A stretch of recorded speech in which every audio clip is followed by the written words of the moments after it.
and he's talking in a mad voice, and he's going, "Oh, one more for the proclivities or whatever." And I'm like, I just said, "Oh, I'm just I love watching, it. mate. I I'm just know, gonna watch if it's exactly. all right with Yeah. you."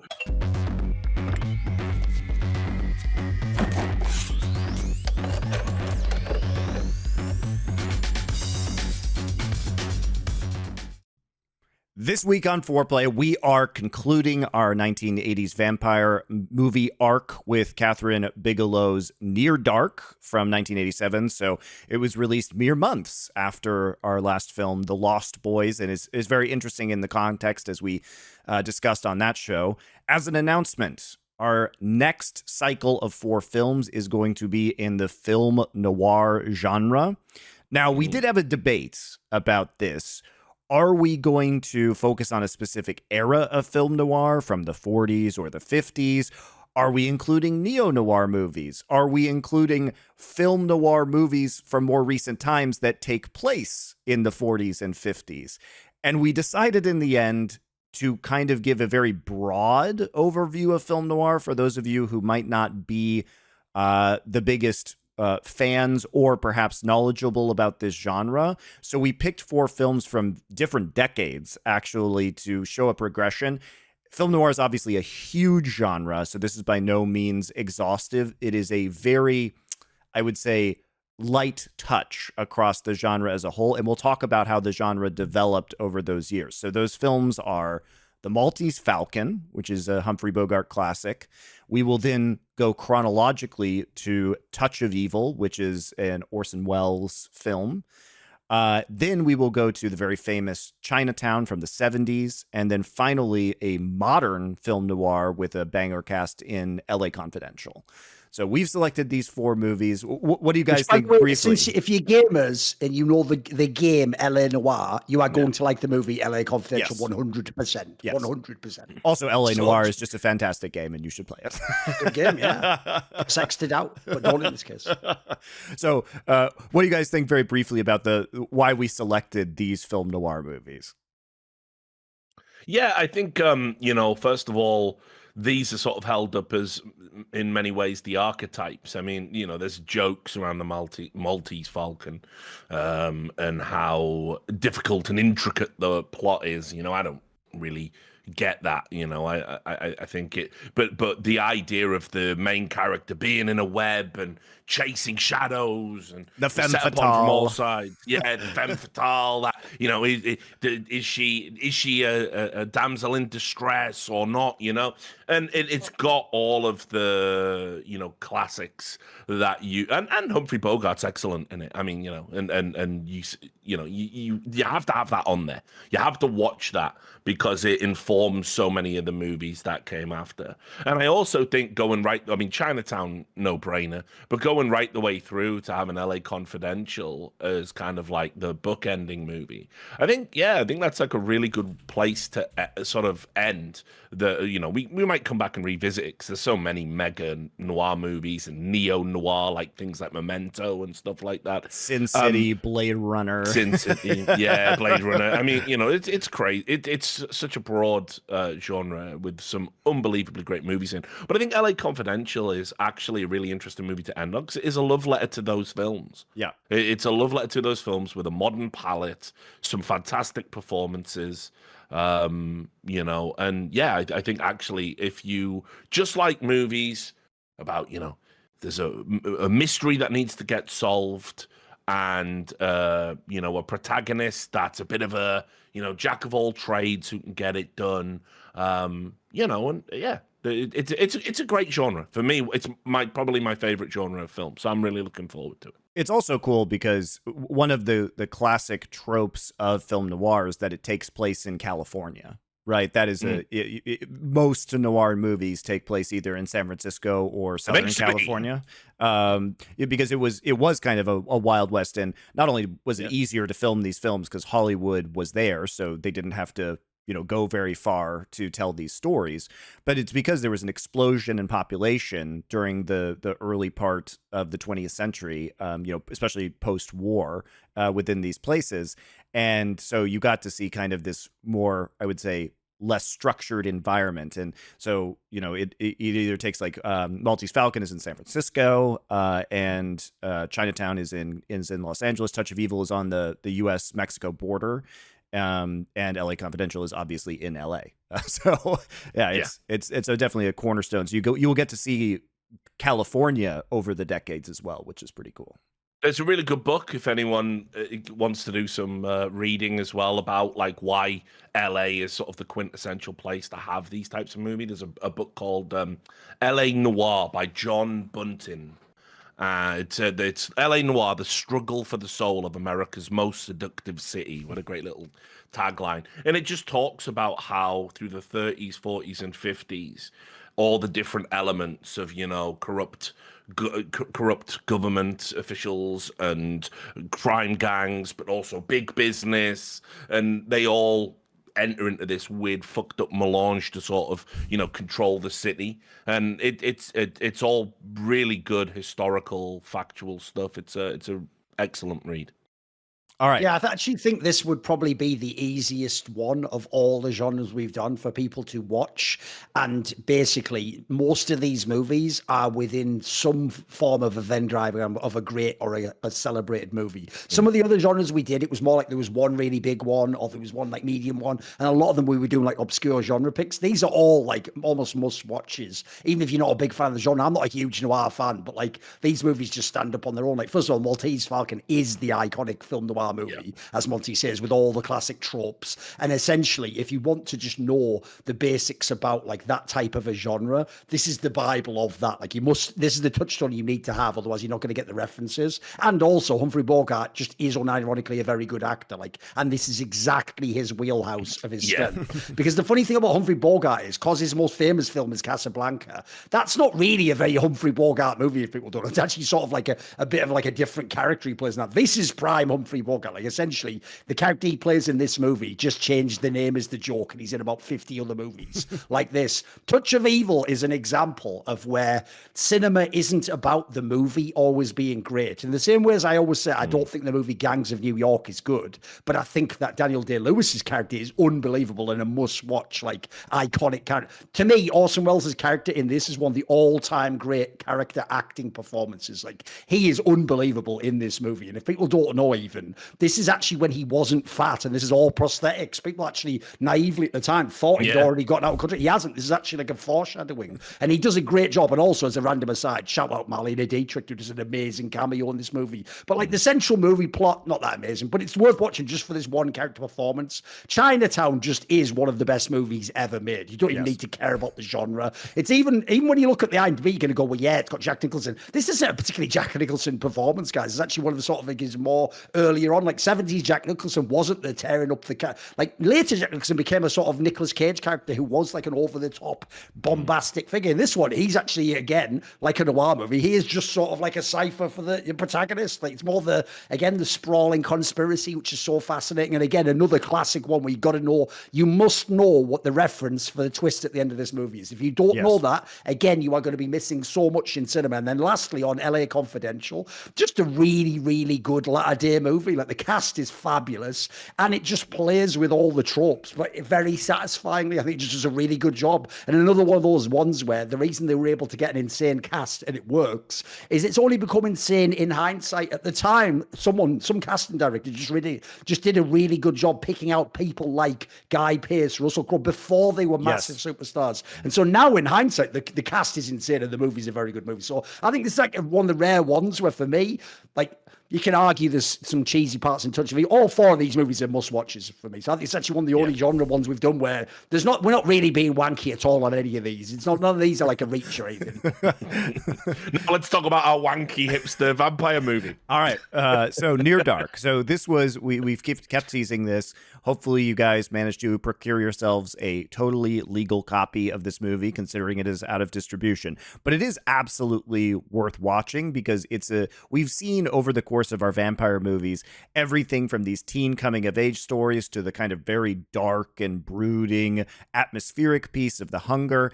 And this is, as Richard said in our last episode, a movie that is about like how kind of terrible it would be to actually be a vampire, and it puts it in the realities of functioning within a 1980s society while having these very serious vampiric downsides, and how practically they would live their lives, which I think is really fascinating. And Kathryn Bigelow, who we mentioned, she was dating James Cameron at this time. I don't think they were to him for a couple of years. Yeah, I think they married later. This was when they were just dating, and then they married, like, I think it was like 89 to 91 or something. And then later on, if people don't know, in fact, I'll give a little brief breakdown here. Basically, Kathryn Bigelow was not a famous person in any context until actually the 2010s. It was when she did the movie Hurt Locker that she was launched and had this Oscar success.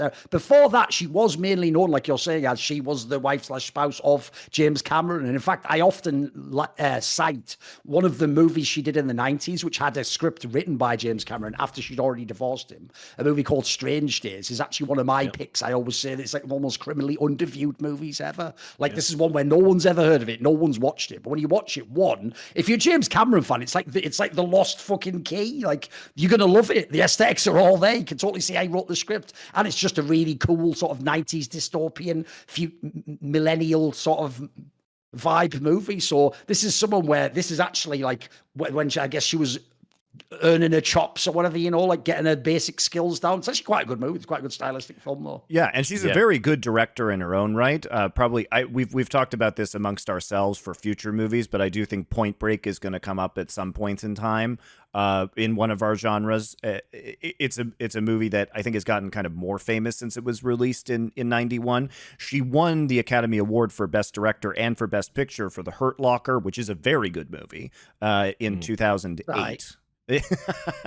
I like it. I'll tell you my problem with that movie in 30 seconds. The first scene is incredible, so it's like the movie Drive, and then none of the rest of the movie's like that. So if you watch that and go, like, that's why I give the example of Drive. If you watch that and you go, fuck, this is going to be sick. No, that's the end. The rest of it's just a different movie, mate. So, like that thing when he was going in and that bombs all around, I thought that was going to be a sick movie. It was whatever at the end. Here's the thing, I'm not American, and I don't really give a fuck about the Iraq war, so I don't have to go, oh my God, but the commentary of what it's saying about, I was just like, fuck off, America. Fuck off.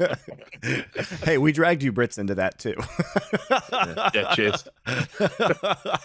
Bloody Tony Blairs. But anyway, this is all to say, she did become a quite a famous and lauded director. So this was the second film she had made in her career, and there's a lot about the direction of this movie is very good. She also co-wrote the movie. So it's fun to look at this early part of her career and talk about how you could really see the seeds of great direction within this film, especially with the visual elements of it, the way she got performances out of the actors, because the concept of this movie is good. The acting is quite good in this movie. And there are some really iconic scenes, but the acting's a mixed bag. I'll say that the main characters kind of suck. I will retract that statement. And there's some really good individual scenes, but it doesn't necessarily hang together scene to scene super well. I still think it's worth watching because it has some really high highs, but it's not the best paced or most complete movie of the ones that we've watched. Yeah, definitely right in its criticism. I'll throw the plot out there so we can just get into it. It's not it's very bare bones kind of plot, but basically a young dude called Caleb is just at one of them small towns. You know what it is, like just a dust bowl. He's from town. Oklahoma. Yeah. Well, but does it actually say that? Yes. No, you find out later. But like the opening scene could be anywhere. It could be Texas. Could be could be any of those places. It's one of those. The shit kickers. It's a western. This is a vampire western. That's what it is. That western aesthetic. Everyone's wearing cowboy hats. They're all around. They're riding horses. But anyway, so he's just there. He sees a young girl that they haven't seen before. He decides that they're gonna seduce. They spend like a bit of time on it. She then bites him and runs away. And then when the sun comes up, he realizes, oh shit, I've been turned into a vampire. The sun's coming up, he starts to burn. So anyway, the girl that he seduced is riding around in an RV. They're drifters, bunch of vampires, obviously. They've blacked out all the RV windows so they can drive around during the day. It's very cool. Yeah, it's a practical solution to the problem of just spontaneously combusting in daytime. But anyway, yeah, they pull him into it. They want to kill him. Bill Paxton's character wants to kill him, but then it's like, no, he's one of us now. So they end up going on this sort of like road trip. And and Caleb doesn't want to kill. They're thinking he's going to come around to it. They think, he will become one of us and he'll be in our little gang, but he doesn't want to kill. And so anyway, he ends up figuring out that he can have a blood transfusion. This is the part of the movie I really hate. The fact that it sort of has a happy ending. Definitely get into that. Yeah, but anyway, and so he ends up getting a blood transfusion for himself and for May, and presumably they're going to live happily ever after. And in the middle, a bunch of horrifying violence happens. So, there you go. That's pretty much the film. I haven't left anything mega important out. No, Nope. That's good. Okay. Well, It's actually, by the way, aside from, like you say, some of the parts we can criticize, another thing about this movie that actually is somewhat a bit like Lost Boys that we talked about last week is it's quite a tight script. Like, it doesn't try to go all over the place and be super ambitious. It tells a fairly concise story. And so as a result, it is well paced. Actually, I thought it's another movie I enjoyed. Yeah, it takes 15 minutes to sort of get there. But that's fine. We learn about the town. We learn Caleb fancies himself as a ladies' man. All of these little things. We know he works on a farm, blah, blah, blah, all of that stuff. I guess so. That's one thing I'll just say as a note that I do enjoy. You'll notice when we talk about a lot of these movies. I like it when essentially a trick I think is lost in modern media is something I always try to be cognizant of when I do writing is the great writers say you don't tell someone what the character is doing, or you show them. You don't say this was a really scary guy that stepped. The idea is you paint the picture when the guy steps out of why they would be scared of the guy. That's one thing this movie does a good job with. Again, it's not one with much exposition about the vampire aspects. The idea is, just the scenes show you what you need to know, and you can pick it up fairly intuitively, I think. Yeah, well, what I love about why this movie might be my favorite of the four, even with its flaws, it's the characters. It's the characterization, because this little cadre of vampires are fucking great. You've got Lance Henriksen's character, Jesse Hooker, who has been around since the American Civil War. He's got that great line, I fought for the South, we lost. It's a very well-delivered line, isn't it? Yeah. Brilliant. Lance Henriksen is mega in this fucking movie. Bill Paxton is a bit of he's a younger dude, hyper-violent, guy called Severin. Bill Paxton is insanely good in this movie. Yeah. I mean, this is, if you ever wondered what the fuss about with Bill Paxton was, it's, and you're like, he's barely even in Aliens.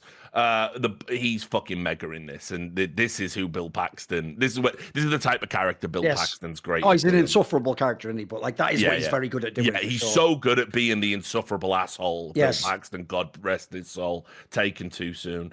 Jeanette Goldstein is Vasquez from Aliens as well. There's so you have three actors who are or the Marines from Aliens, and also they even it's so on the nose because obviously Aliens was a James Cameron movie. Kathryn Bigelow was dating James Cameron. At one point, they're in a town and they literally walk past a movie theater and it just says Aliens on the sign in the background. I was like, oh, come on, I didn't notice that. And she plays again a very jaded kind of vampire. She's obviously the female of the group along with May, but she's not like May. May's a little bit idealistic. She wants to kind of get out. She wants to try and be better as a group. And then, of course, you've got the direct lift from Interview with a Vampire, which is you have Homer, who is a 12-year-old. He's a 12-year-old boy. He got turned when he was a kid. So he's this 50, 60-year-old man in a child's body. And which is another point to go from past episodes against Monty's argument that being a vampire is brilliant. This is one of the examples of where it isn't. Imagine being permanently the 12-year-old kid who never gets to grow, and you're just like that for forever. That's some fucking Twilight Zone episode ending right there, Monty.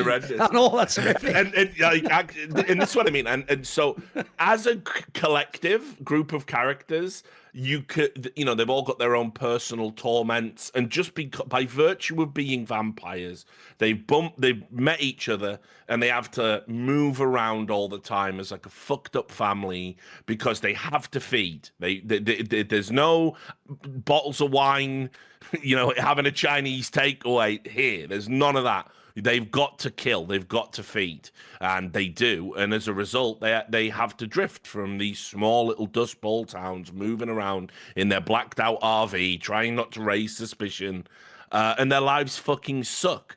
It's such a great contrast to The Hunger, actually, as well as The Lost Boys. But in The Hunger, the main vampire, the main character, has acquired like art and culture, nobility. And she's an old noble, right, with beautiful artistic objects collected over the centuries, right?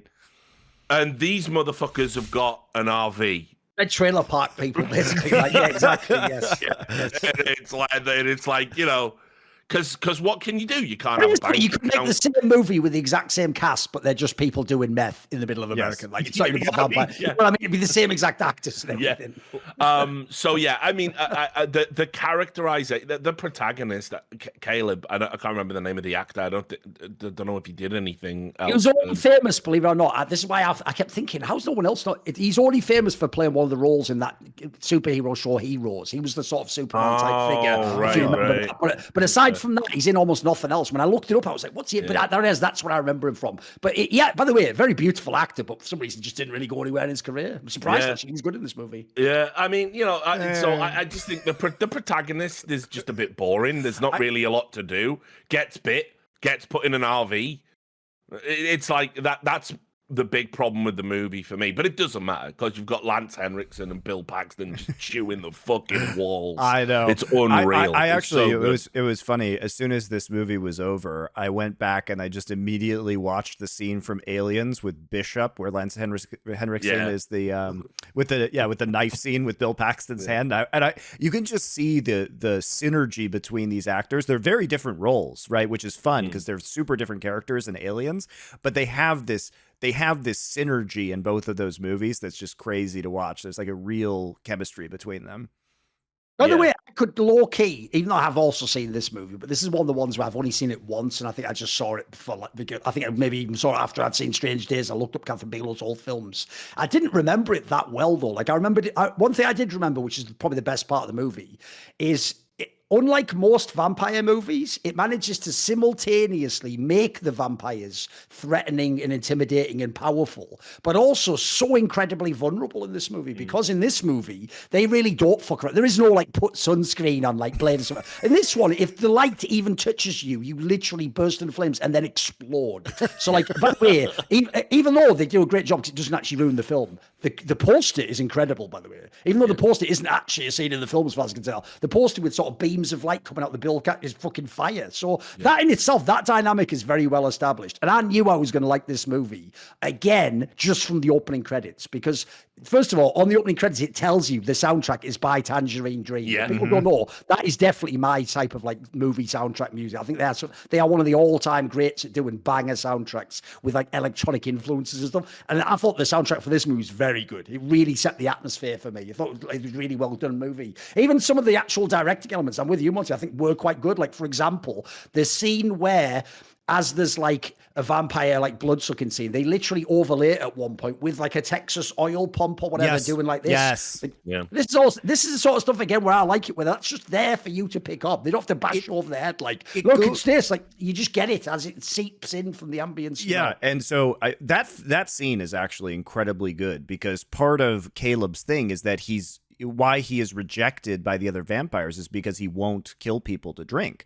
So what he does is his vampire girlfriend, May, will kill somebody, and then she cuts her wrist so that he can drink from that, which obviously is like drinking from the body of the mother, as well, right? So Yeah. there's symbolism about him being basically a baby vampire or unwilling to grow up into what he needs to become in order to survive, right? Also, think how weird this is. You never get this dynamic. Normally, the dynamic is something akin to like, you're trying to hide that you're the vampire from other people. This one is like some Romeo and Juliet shit where like she's tempted you to coming into it, but now you're like having a hard time fitting in with her family because you're not a proper vampire and what embrace. What a unique dynamic that is. That's even like, I've never seen a movie that did that premise pretty much. Yeah, and it also just makes their relationship just really fucked up because they're like lovers, but also she is a maternal figure to him. Yeah.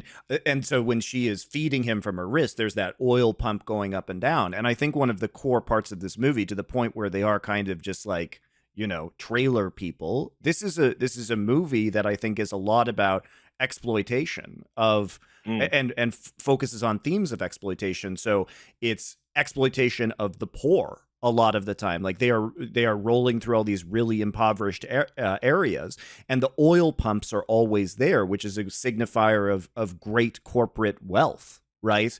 And it's the idea that the oil pumps themselves are sucking the oil out of the land and taken away from these people. And at the end of the day, these people, everything is kind of removed from the land that these people are on, and they are living in like pretty abject poverty. Like there's no wealth or there's no glamour to this movie at all. It is a depressing reality that both the vampires and the human beings live in.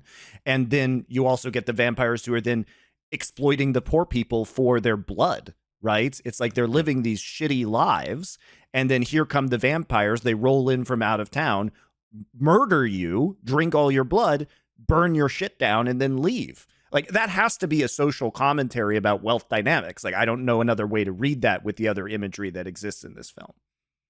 Yeah, I definitely think so, and I think there is an aspect of that because there's a line, isn't there, about they started the Great Chicago Fire of yes. Oh right, they imply that in the late 1800s. Yeah. So it's like they are this that they're not just they are a destructive force that can be anywhere and everywhere and has sort of done this historically through the years. I think there's definitely that read. I mean, again, I always read like interviews and stuff before I do these, and Kathryn Bigelow did say as well she was like wanting to sort of tap into again that very similar thing Joel Schumacher was looking for. What's it like to be an other in America, right? Where you've got all these traditional things, and obviously the direction she goes in with it, I think, is the far more realistic. I mean, in so much as these movies can be, but I think it's the much more realistic depiction. Like, you are on the fringes, or you would be on the fringes of a society. You could never put down roots anywhere. The necessity of having to kill people will always keep you an outlaw, and you can never get caught because obviously to get caught is to die. You have to be unbelievably careful, constantly moving, They have to have specialized tools, their goggles. Yeah. I love the fact that they travel with these like tape guns so they can quickly black out windows in cars that they're stealing so that when daylight comes, they're protected. They have to think about all of these things. It's an entirely different mode of, well, I guess they're undead, so it's not life, but existing. That is, I think, really well explored. Like it feels like a real scenario, which I really enjoyed. Yeah. This is the most realistic of our vampire movies. Yeah, and like I say, I think obviously they're very explicit in this. You don't want to be like this, and it's kind of interesting because you contrast that with what the film is essentially saying, and then just sort of how fucking awesome Bill Paxton is. Like, yeah, it is a little bit tempting when you see him fucking popping off in that bar.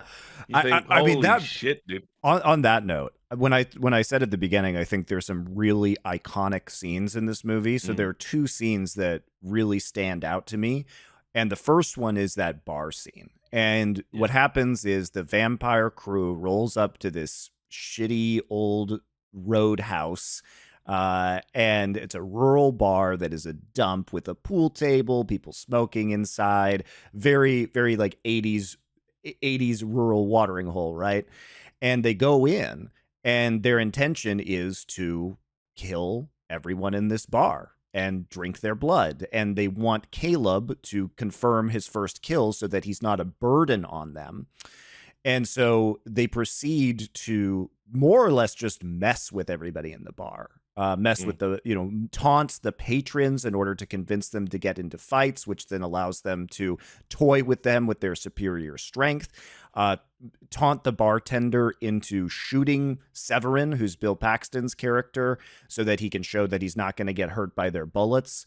And then he murders the bartender by standing on the bar and cutting his throat open with his spurs by kicking him. Like it is very violent. Like this scene is the scariest scene of all of the vampire movies that we've seen, because you can see their unimaginable power, and then they're frankly just their insane cruelty. That's why it's good. That's why it's well written, though, in my opinion, because what's funny is it simultaneously puts both sides of it. So, for example, because, as you say, it's the most stereotypical, on-the-nose, shithole, Skid Row dive bar type place, which would, if people don't know, this isn't some sort of like mad, outrageous comment, be full of the shithole dregs of society. So, on the one hand, though, first of all, in a way, it gets you to relate to the vampires, and you sort of enjoy that they're fucking everyone up, because these are the dickheads where if you walked in there and even did accidentally knock someone's drink over, they would haul your ass out and kick your head in, and then the owner would go, get the fuck out, it's not for you round it. So on the one hand, you're pulling from in that sense. Like essentially, these are the easiest people ever to spur into like, well, I'll have to kill you now, won't I? And then on the other side, though, it does still show that, like the main character Caleb, you're human. You aren't vampire, are you? Like, because when you watch this, I agree with you, Monty. The end vibe is sort of like, look how cruel they are. Like they're not like, it's not like other vampire movies where it's sort of like, you're some tortured artistic character. But to live this way, though, what must I do? And should I? And is it right for? No, these guys just go like, fuck it. These essentially are our food. So lock the doors and let's just have some fun before we fucking kill him. Like, for example, even the scene where he kills him with like the spurs is very stylized. Like he does it in sort of like a way, like it's like a conductor or something. He just fucks him up, doesn't he? Yeah. So I thought that was just a really well done scene in general. But it also just shows you that, like, essentially, because one thing I think they do a really good job with in this movie with vampire movies is, a part of you is supposed to do, like Monty's talked about in the past episode, a part of you is supposed to think, but yeah, in a way, wouldn't it be cool though to be a vampire? But then you're supposed to also see the reality of it and go, whoa, no, because I have to lose my humanity. Like, I wouldn't be me anymore, would I? Yeah. Like, I'd have to become this character that, like, as you see in this scene, like, you wouldn't want to have to be the person who has to kill one of these people, even if they are some dickhead in a dive bar. Like, actually, that is a step too far. That is the Rubicon that if you cross, you can't come back from. It's just the callousness of the way that Severin does it, too, because I think this line could have been delivered cheesily, but it really works in this scene where he says, like, I hate it when they don't shave, because he has to bite the neck of the guy with all the stubble. And it's cheesy, but it also just goes to show his character is one where he's eating and it's like his food hasn't been prepared properly and he's just minorly disappointed in it. And just by the end of this scene, Bill Paxton is in this leather jacket and this white tank top with a shotgun over his shoulder, leaning on the bar with his sunglasses on, covered in blood. And he looks amazing. Like, he looks so fucking cool at the end of this scene. But there's this really huge horrific element to what has been happening in this bar as they kill these people one by one in front of each other. And by the end, there's just this young guy who is just playing pool at the back, who has no method of escape, who's just pissing his pants basically as he watches everybody else get murdered. And imagine what it would be like to be in that situation where you didn't know that vampires existed or were real, and then all of a sudden all of this stuff happens in front of you, where this group of psychopaths is just drinking people's blood in front of you, toying with you as you get murdered.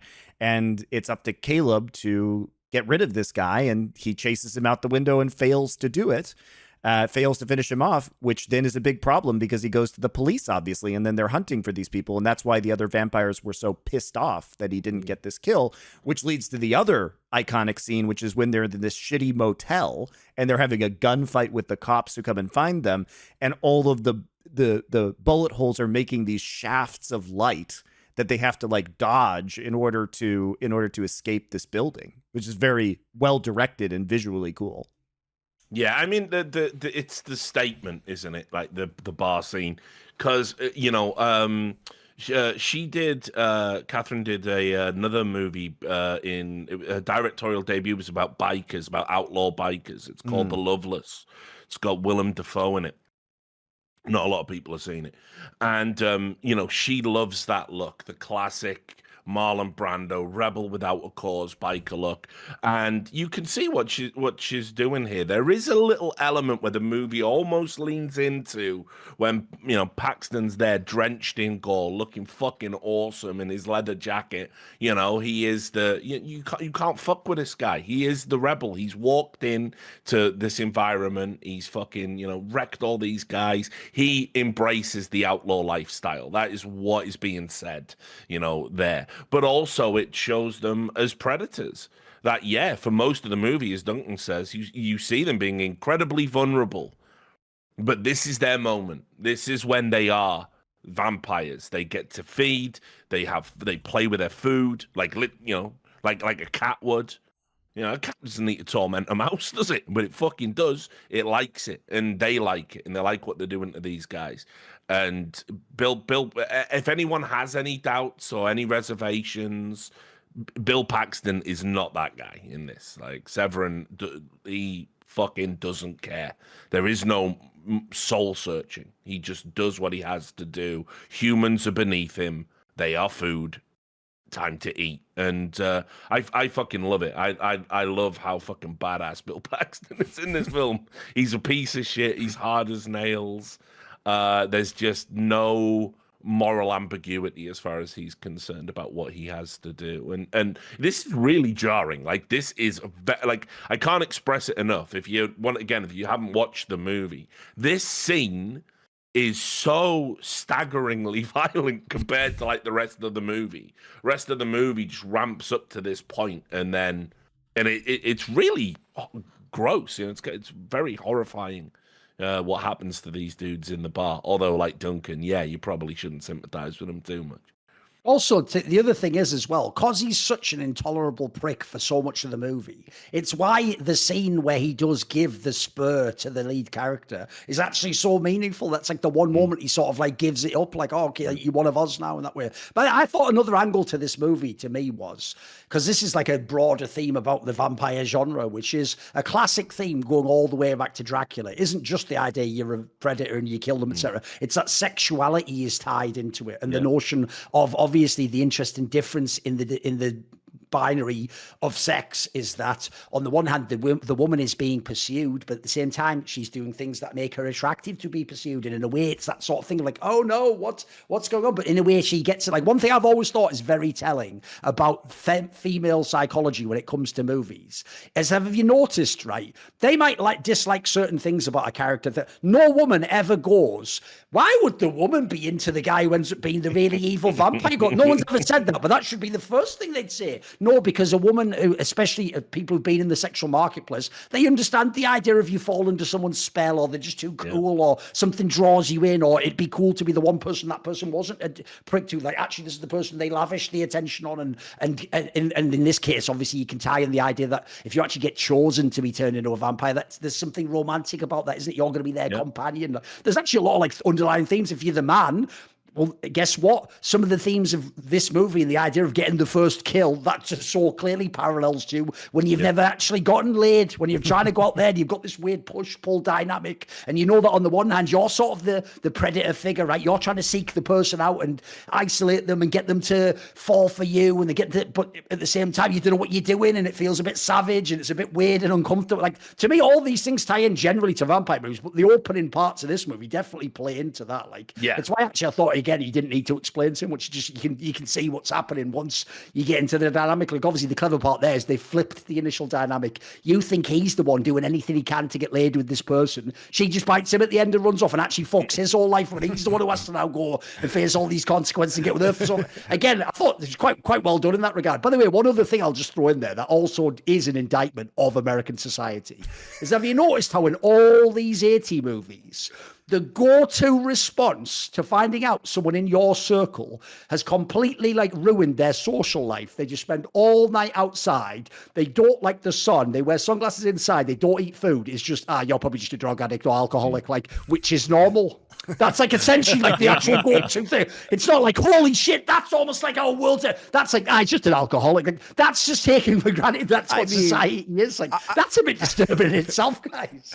I mean, you do understand that, though, because the scene where Caleb is like in the bus station and he hasn't eaten. It looks just like he's a junkie. And he's like yes. shaking and sweating. He just looks dope sick. Oh, and can I get $3 to get on with that? Yeah. Mate, that could be someone from Middlesbrough, Richard. I'm pretty sure I met that guy about 50 times asking for the £3 to get home on the bus or whatever, you know. Yeah, I mean, yeah, it's there's definitely that component to it. I mean, that's what's really interesting about the film as well, is that it is doing something very different with what is ostensibly the same source material. Yes, you know, it is there is a very sexual pursuit dynamic here, and obviously a woman director. It's the flip side to the paradigm, essentially. And then on top of that, you've obviously got this, as Monty's already said, there is a feminine aspect, as you say, of being fed by somebody, by a mother, as you would with a baby. There is lots of interesting aspects about the family and the role, the way that they all play different roles in their, respective little fucked up nuclear family. And also, as I said, I think it's just interesting to take aspects of the Western. It ends with a chase on horseback, like classic. To take those aspects and then drop it into this. It's a very, very interesting film. Like it feels simultaneously modern and retro. Like it's very hard to kind of describe, but there are some tropes from 1940s, 1950s movies in here, but it's also got like a very fresh feeling, because not a lot of people, when they're making vampire movies, want to approach it from this viewpoint, and that is that it would be shit. And obviously coming out so close to Lost Boys, society decided we want stupid sexy vampires. That's what we want. We don't want Lance Henriksen, fucking Lance Henriksen biting someone's head off in a fucking scuzzy biker bar. We don't like that. That's not the type of vampire we want. And it's super unfortunate, because this film fucking bombed. I mean, it bombed. It's like it made like 3 million at the box office or something. And it's, I think, a fucking, out of all of these films, for me personally, I think it's probably the one that's aged the best, maybe, followed by The Lost Boys, but very different. You're signing up to a very different experience with this film. I think that's one thing I will say as well, but it's not actually a particularly 80s movie, aside from the soundtrack. Like, I agree with you. If you just updated a little bit of the aesthetic, this movie could have been made in 1997 or something like that. It could be made now. It has a very modern vibe, I agree. I mean, that's the thing of this movie. You could remake this movie now, and I don't think it loses anything. Like, if you were, as we've discussed, like if you remake Fright Night or The Lost Boys without it being in the 80s, like, I mean, they did that with Fright Night. It just doesn't work, right? It is it's wonderful because of its period. This one is pure standalone. You even though on some of the others I said, like for Lost Boys, you got to sort of know 80s movies, and you don't have to know anything for this. You could actually, I think you could go in knowing absolutely nothing about cinema and just enjoy this film. Yeah, I think as well. I mean, maybe the problem was, again, in the marketing, because the way the film is set up and the way the script works is it is meant to be a surprise, right? This is all meant to be a shock to you. You're not meant to know where it's going. And unfortunately, because of the now iconic poster, I think the way the studio tried to market it, because obviously this was De Laurentiis that it was distributed by, right? Another classic. And they were like, oh yeah, 80s vampire movies are popping off. So immediately they've kind of tipped the gaff. Like, if you imagine this film, you going in, you don't know it's a vampire movie. Looks like it's going to be some fucking, she's a drifter in a new town, and the cowboy's going to look after her, and no, she's a fucking vampire, dude. And you're getting bit and you're turned into one. So it's what frustrates me overall about the movie, because I wish the script had just been a bit more committed to its premise.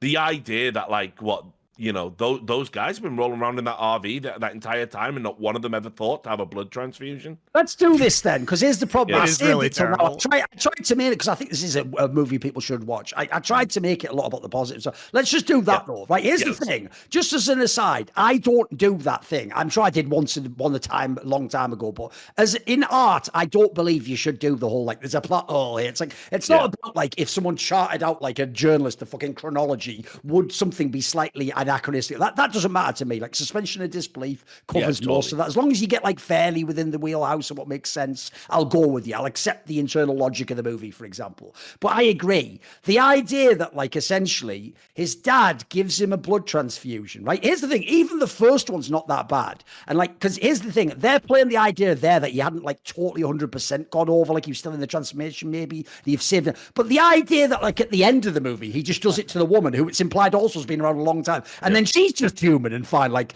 I thought that actually was egregious, because again, this is another film where basically the movie right up until the point he gets to the blood transfusion, I think it's a banging movie. From the moment he gets it, after that, it's like, I don't know what you've made the movie at that point. So I thought that was just such a cheap out to me. You know what I mean? Like, why is that the out, that you get a human blood transfusion, so now you're just human? Like, what? Like, and again, I'm not making it like a whole thing of like, but that's not what vampires are in other movies. I think even in this movie, it doesn't make a lot of sense to me. No, it not for me. I mean, look, the problem is, obviously, somewhere along the creative process, they haven't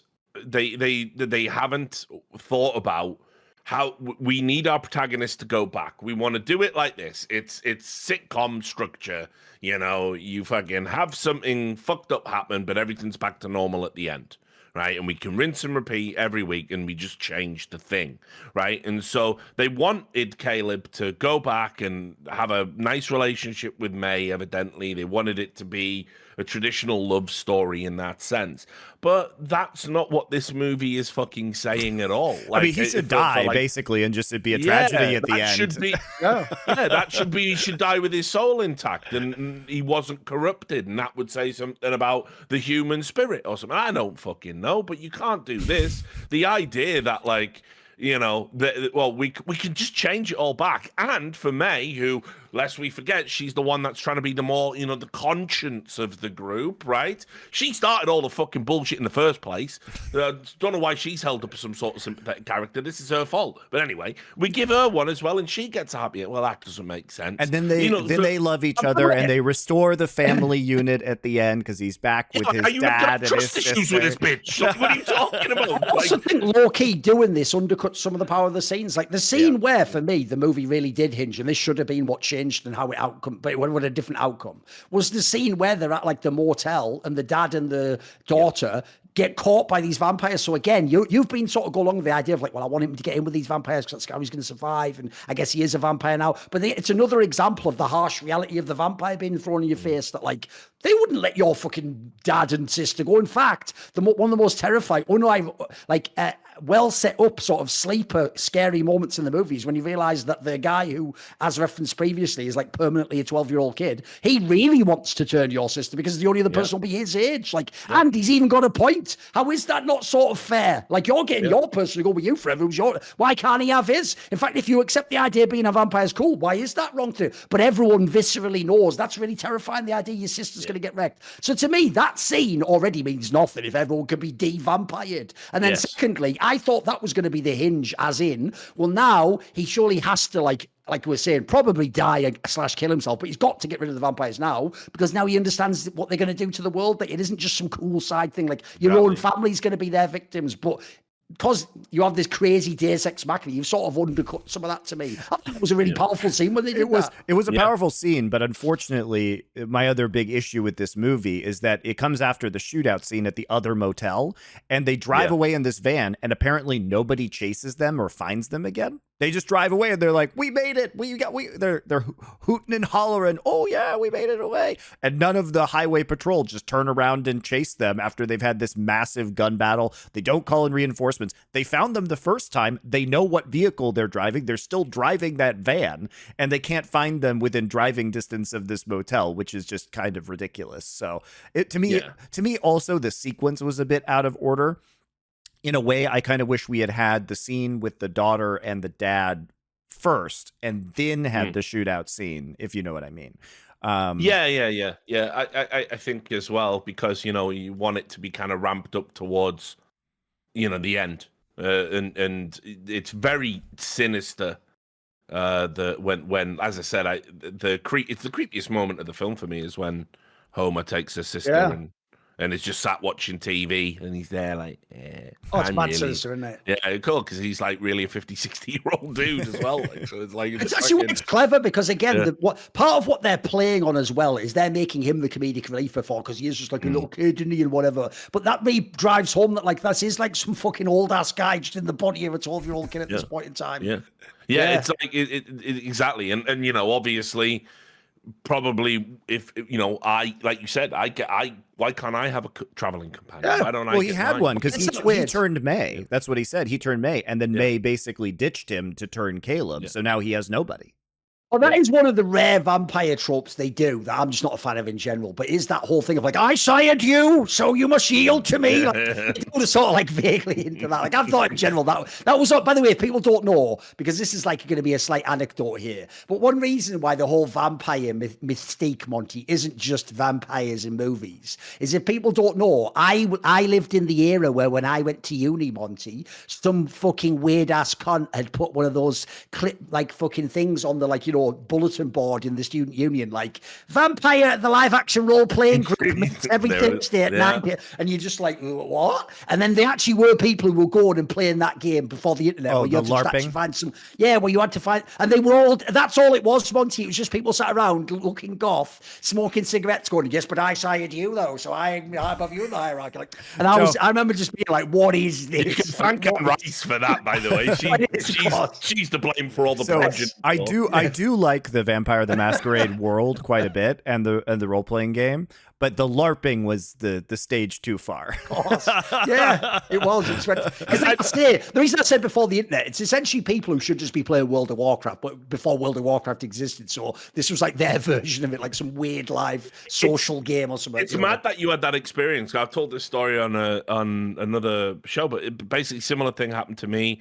I was like working at at Games Workshop and met somebody, and they were like, "Oh, do you ever do role play games?" And I'm like, "No, never have." Obviously I know what Dungeons and Dragons is and all of that stuff. And they started telling me about Vampire the Masquerade and how and I was like, Monty, I was like, wow, that sounds fucking mega. Like, you know what I mean? The world is very cool. Like what they've done with video games and the role playing game, I think is great. It's just the LARP. Yeah. So anyway, they said, well, that's what we're playing right now. You want to try it out. So I said, all right, then, yeah. So I went round to this fucking stranger's house, thinking it was just going to be me and like the people I knew from Games Workshop, maybe one or two others or whatever. Get in there, and the cunt who opens the door is in he's got one of them puffy shirts, he's got a ruff, he's got the fake teeth in. It's Gangrel from WWE. Yeah, exactly.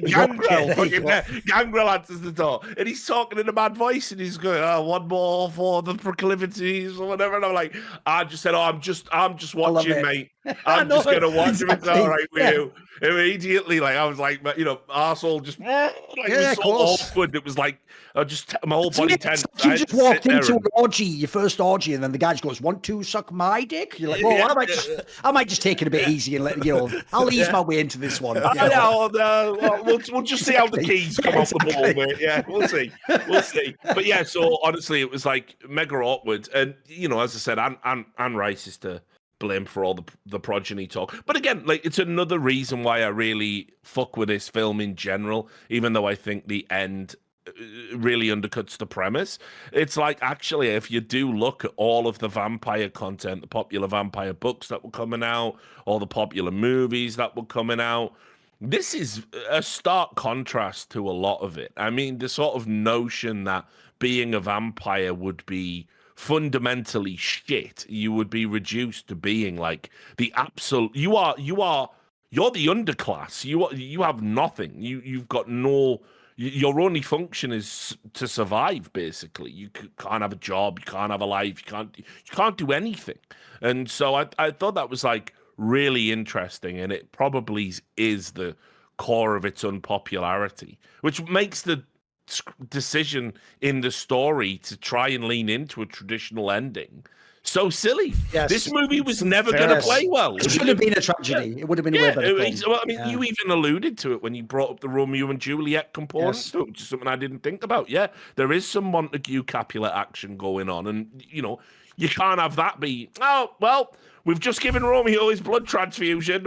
It's all, the poison's out. We're all sound, Like, I would have gone one or two directions if I'm the one making this movie. I'd have the same film up until the part where the dad and the daughter catch up with you, and then I would make one of two outcomes happen. Both are bad. Either the dad does get killed, but the daughter gets turned. So now the choice is, do you actually just become a vampire to go with your sister, essentially, and live that life? Or maybe both of your family members get killed by the vampires, and so you just decide, even though you're a vampire, to just kill them and yourself. And then that's the end. Like, to me, like what you're saying, there's no point focus group leaning into a happy ending at this point. Like, no fuckers come to see the movie. At this point, you may as well just like stick with the actual real theme. I mean, after that bar scene, you know what this movie is, and it's just weird that it hits you one time and then pulls the knockout punch, and you're like, why did you do that? Yes. Why the hell would you ever do that? This is where I don't complain about certain things in movies. I understand certain tropes exist. I understand, for example, there will always be movies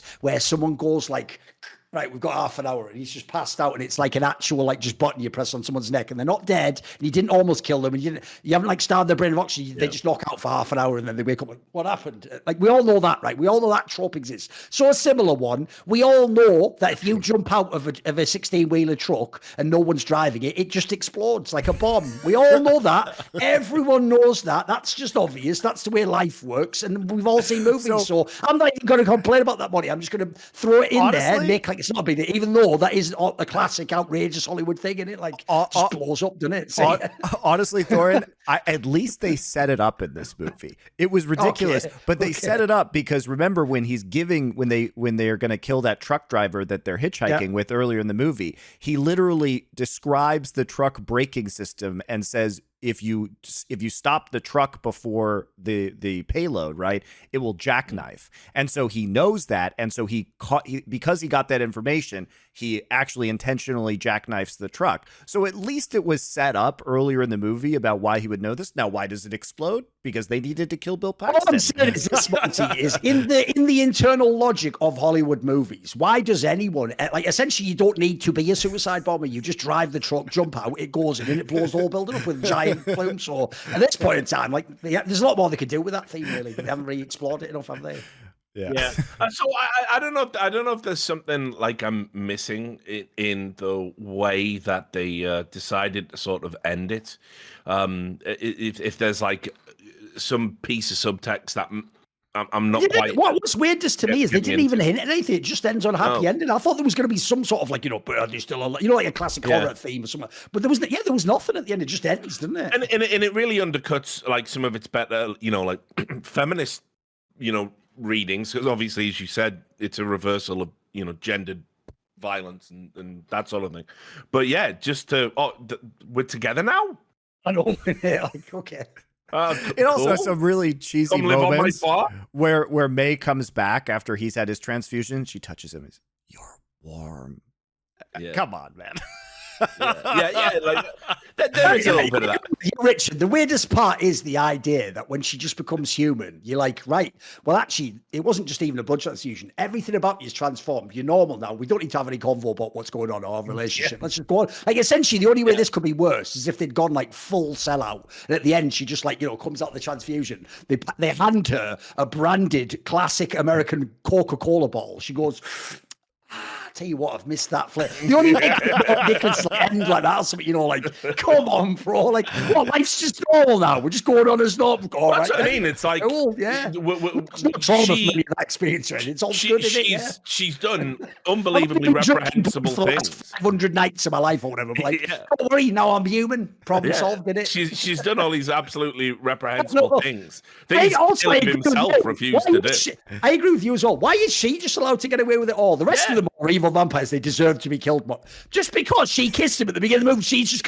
In some ways, this just also shows how incredibly, like, I know it's a weird take, but men will always have a natural bias in favor of women, because if you are just a cutesy, innocent girl who's like, oh, golly, what am I doing? We'll always just, like, if no one's ever seen it, here's a good anecdote for you, because it's a real one. You can test it yourself. There's a famous Twitter account called, like, Mugshot Shorties. Yeah. And the premise, you'll have seen this, Richard, is they just get really attractive women. I can't believe you bring that up. They get really attractive women, Monty, that have been just mugshotted. And the joke is, no matter if they're really good looking, no matter what it says on the docket, even if it says that, 2 attempts of, like, aggravated manslaughter, the joke is, if they're really good looking, everyone always just replies like, I can change her. They just, as a man, we don't know. It just programs you think, she's, and there's a lot of people, like, I'm sure there's been a misunderstanding here. Like, she actually is a really violent criminal, but just because she's good looking, we have to just take it for granted. My favorite one of this in like modern media that I've consumed, and it goes back because, obviously for our esports fans, is the StarCraft 2 storyline, which is just so completely terrible, where the idea is that Jim Raynor forgives Sarah Kerrigan after she killed billions of people as the Queen of Blades of the Zerg, and he de-Zergifies with her. She gets de-Zergified, and then he's just like, "I still love you." I'm like, "What are you talking about?" He's like, "I can change you." Yeah. So it is like it is a very strange end to a movie that, like, for me, I'm kind of like you. I think what had to happen was that, I don't even hate it if Caleb gets reverted somehow. Okay.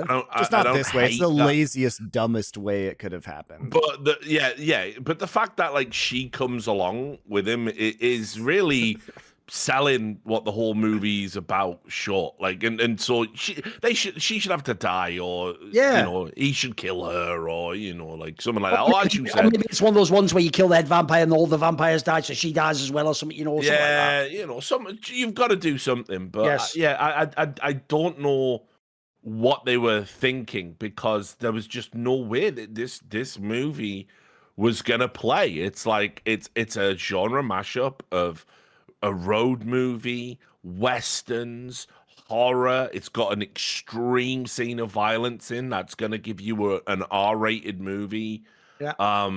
Somewhere in there, it's kind of a love story, but a very unconventional one. You picked a really, like, avant-garde soundtrack, which I agree as well. I think it's mega. It's a very huge part of the movie. The movie is beautifully shot. It's shot, like, the nighttime shots are like fucking high art in some areas, and you fuck it all up with, like, a real, like, because you're trying to find an audience. And by the way, I looked this up, Richard. Bigelow did this. I looked this up. This came out 2 months after The Lost Boys. Imagine the whiplash of living in 1987, going and watching The Lost Boys, and then 2 months later going and watching this. That is crazy. I mean, we watched them back to back too, so we got a very similar experience to what you would have had as a cinema goer in the 1980s. Another movie about vampires that have to live together on the road. This will be great. And it's just fucking horrifying. It's nothing like The Lost Boys. But yeah, look, here's what, because I want to just steer us back to the positives before we start wrapping up. I do want to say, as I said, I think if you ever wanted to really, because I think this movie is impeccably shot, and this is, it really looks nice. But if you ever wanted to sort of just make an argument, provide an example of how performances can just elevate movies, this is right up there. I really believe that, like I say, the whole interplay with Bill Paxton, and Lance Henriksen, just how just how iconic they are on the screen. Jeanette Goldstein is also very good in this. Yeah, I am leaving her out, obviously, and she was great. It's sort of crazy to think as well. She is a natural scene stealer, and that's essentially what you've got here. You've got a group of really interesting characters with great character actors that understand. This is like acting like a game of showmanship. There's lots of, like, the way the lines are delivered, pitch perfect. Everyone's trying to, outdo each other a little bit in the delivery.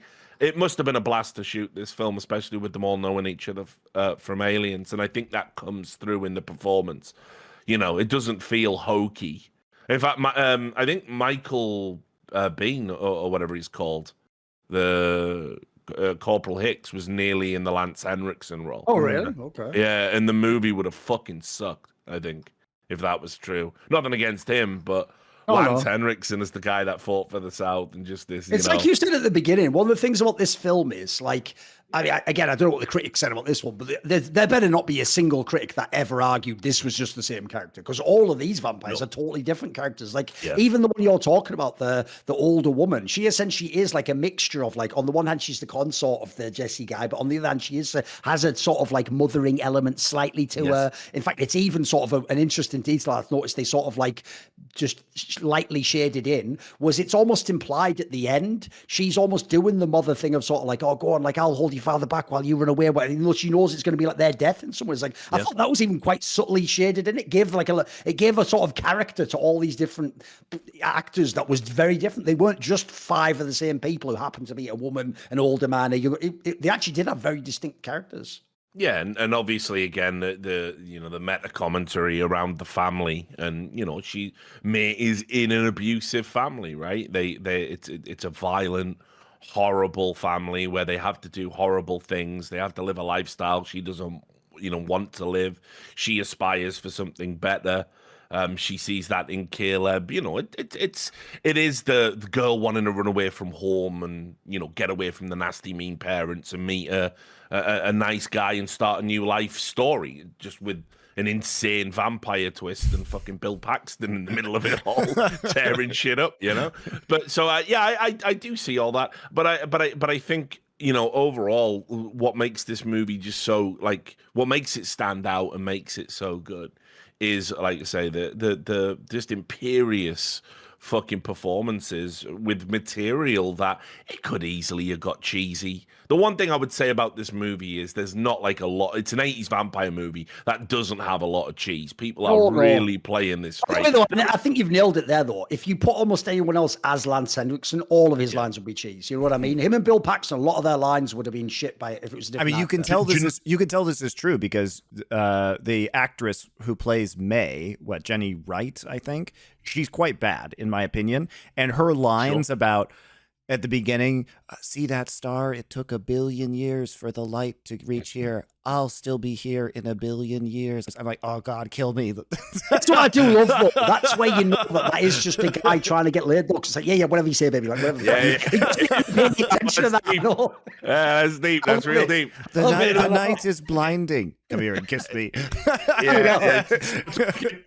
No, but like, so I also know if you cast anyone else in this type of role, in this type of movie, I like, it would suck because obviously, I'm thinking of James Woods. Okay. Like, I think if James Woods had been in this movie, and keep in mind he did obviously a vampire hunter movie, didn't he, in the 90s? He did John Carpenter's Vampires.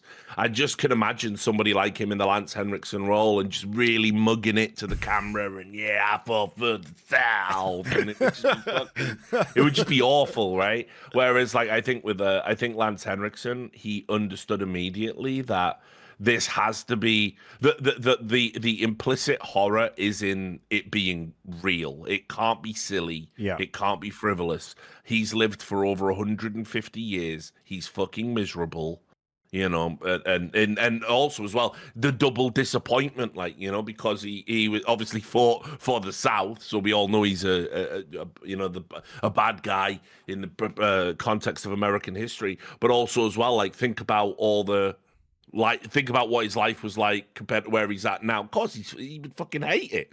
So he is, he has to deliver it with this just pitch perfect every line, and he does that. And Lance Henriksen's never anyone I would say is going to go on a fucking Mount Rushmore of acting, but he is fucking fantastic here with the material. And Bill Paxton exactly the same.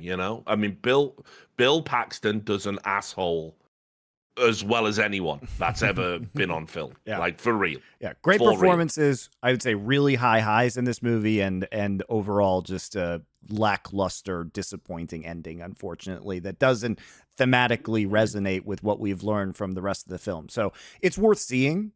But for me, it was still less of a complete movie than The Lost Boys was, because of the lows. I think are pretty low from May's. Well, I've seen the pictures of you when you were younger. You wanted to be in the fucking Lost Boys by the looks of you. I did. I mean, I have that jacket over on the couch over here. I still rock that shit, man. But I mean, the joke is what he could have been in one of those fucking broods of the vampire masquerade party. I reckon I saw a glint in his eye when you were talking about the LARPing. I think he's been out there. I am not. The gangrel. I have not. I would admit do to say it if I had. I have not. Obviously, now we've done all 4 of the movies in this genre. I would say the key thing for me about this particular season of movies we've picked is, notice some of these a little bit more obscure or indie, or people before they were that famous, or their early work, etc. What I would say is I would hope this has just shown people there is so much more to the genres of horror than you realize. It isn't just classic stuff or Hammer House stuff from years ago where it's all incredibly cheesy. It doesn't even always have to be serious. Like, obviously, a lot of these 80s ones play with a lot of the 80s tropes and things that otherwise were considered quite commercial, or like one of them was about suburbia, and these ones are about like 80s vibes and stuff. So that I would just say there's a lot. If you've never explored these genres, this is another thing I hope this series will do. Not only show you some of the types of people, but that there's more depth to it. Because obviously, if we hadn't even just made it 80s, but there are so many movies we could have included in here if it was just vampire movies in general. Like, obviously, we mentioned previously, The Prince of Darkness is a classic one. If you want a very unique take on a vampire take, I think the Francis Ford Coppola Dracula is actually underrated. I think it's a mega movie. It's very over the top, but that's one of the best features about it. Or Gary Oldman's mega. Classic one for me is obviously Blade. Anytime anyone does that stupid ass thing where, like, the modern version of idiots going, wow, a movie finally with a strong female lead, it's like, just leave cinema critique. You don't know what you're talking about. The other worst version of that is when someone goes, of course, The Dark Knight was the first time a serious, good superhero movie. Like, Blade was out in 1998, you cretin. Like, that is one of the all-time great movies. You don't even have to be a fan of superhero movies. So there are so many movies within these genres. If you notice, think of the palette I just laid out there. These are not in any way similar movies. They essentially, this is just another canvas from which you can explore all sorts of landscapes and ideas and characters. And also think of how many different variations on the vampire themes. Like, they all had certain things in common, and then they all had totally different routes they took with it. Like, for example, even the notion of how you become a vampire in all these movies is different, or whether you can not become a vampire. Do you get killed from it? Are you actually fully a vampire? Are you a half vampire? There's so much actual, like, room for creativity in these genres. Yeah, and I think as well, just to sort of encapsulate that, the reason the vampire mythos is like such a fucking great canvas to paint on is it goes into all of the big concepts that you get in art and literature. It's mortality, right, and overcoming it, but at what cost? It's got the exploration of what is at the core of humanity, what it is to be a person, and what would you sell that for, and as well, just even the mechanics of being a vampire, the essence. Blood is life. Blood is also a parallel for when we talk about family and bloodlines and stuff. So there's so much there, and you can go anywhere with it as long as you've got the imagination to do so. And we've had, 4 very different scripts that all, owe its sort of genesis to Dracula. And as I said, for me, I think Near Dark does the better job out of all of them of transposing the vampire mythos to a modern setting and sort of what it would be like and how awful it would be. Which isn't to say, I mean, I still fuck with The Hunger. I know it's a divisive movie, but yeah, I really enjoyed when I saw Monty going for 80s vampire movies and being like, can't wait to do that one. I was not quite as enthusiastic, but actually these have all been great watches in different ways for me. So it's been a good trip down memory lane. Yeah, I think especially Lost Boys was a lot stronger than many of us remembered it being, and Sure, all the movies I think really had a lot of positives. So I'm glad we were able to go through the ones that we did, and we hope you've enjoyed them as well if you've been watching along. So that will conclude, I think, well said by Thorin and Richard about the interesting variations on the vampire theme and the themes in which it explores. That'll conclude our 1980s vampire arc. Maybe we will do other vampire movies at some point in time. And we're going to be hitting up film noir starting with The Maltese Falcon next week. So we hope you enjoy, and we'll see you then.